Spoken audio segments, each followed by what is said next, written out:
is joining us now to talk a little bit about makeup for the office. This is Mel, our model, and you know, a lot of people get up for work and they don't put on a stitch of makeup. So you might want to rethink that. Might want to depending rethink on your it. job. Right. Especially for the corporate environment. People always say dress for success, right? Well, that applies to your face as well. Harvard University did a study to show just how much makeup does significantly influence how women are viewed upon first glance. Okay, so how much you're wearing or not wearing does make a difference. Okay, wearing no makeup, wearing too much makeup can give the wrong impression, which I'll talk about a little bit later.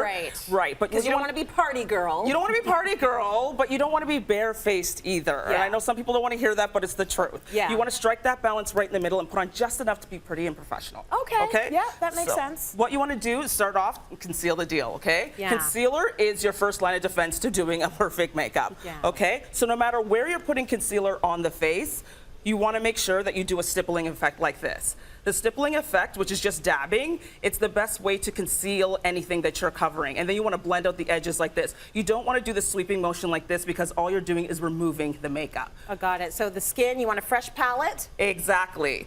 You want to just make sure you're concealing. You want to conceal it, use concealer for blemishes, dark under eye circles, redness, discoloration. We've all been there where we're having a conversation with somebody, right? And you're not paying attention to a word they're saying because there's a big red screaming in the middle of their forehead and it's yelling at you, right? And you're not listening to anything they're saying. And those are distractions. We don't want those, right? Not only are they distractions, but it gives off the impression of looking unpolished and also disinterested. Not only disinterested in your appearance, but in your job. That's the sad thing. People make that connection. It's true. She doesn't care about her look. She doesn't care about her job. Exactly. And they think you lose credibility. You lose credibility. I know. Don't shoot me. I'm just the messenger, but I'm just giving you food for. I'm giving you food for thought. It was a Harvard study, not us. It's a Harvard study.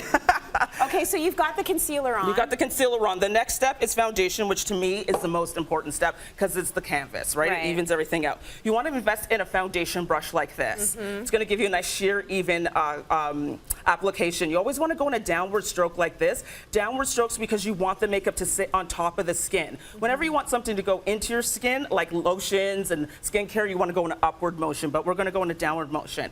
Downward onto the jaw and onto the neckline. Because you want your makeup to stay on all day, you want to make sure you get the right makeup for your skin type. How many people have been out there where by the end of the day you're a lot darker than you started? Right? It's because you have oilier skin. What happens is the oils mix with the makeup and it creates a darker shade. So what you want to do is if you have that issue, go with one shade lighter. Okay, to even yourself up. By the end of the day, you'll be perfect. By the end of, well, within an hour or two, you'll even out, I promise you. All right. Okay?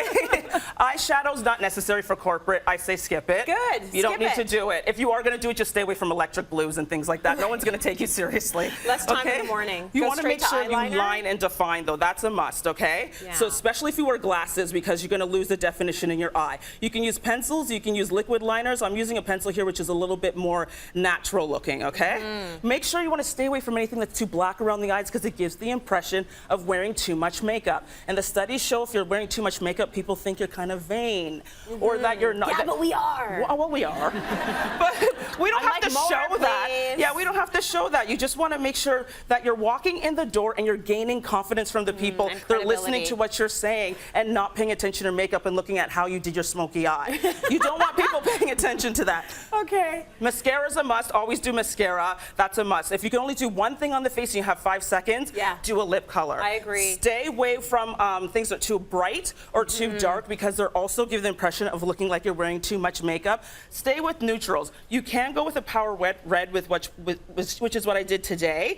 But that's more I suggest for kind of the boss ladies or the ladies who are kind of looking to be boss ladies or looking to get attention at work because the lady with the red lipstick is the one you don't mess with. Got it. And it's the impression that you're giving. Don't mess with her. So if you're just trying to get by, don't do that. Stay with the neutrals. See, Tracy's got a lot of great tips because she does seminars on this. Prettyprofessionals.ca for more information.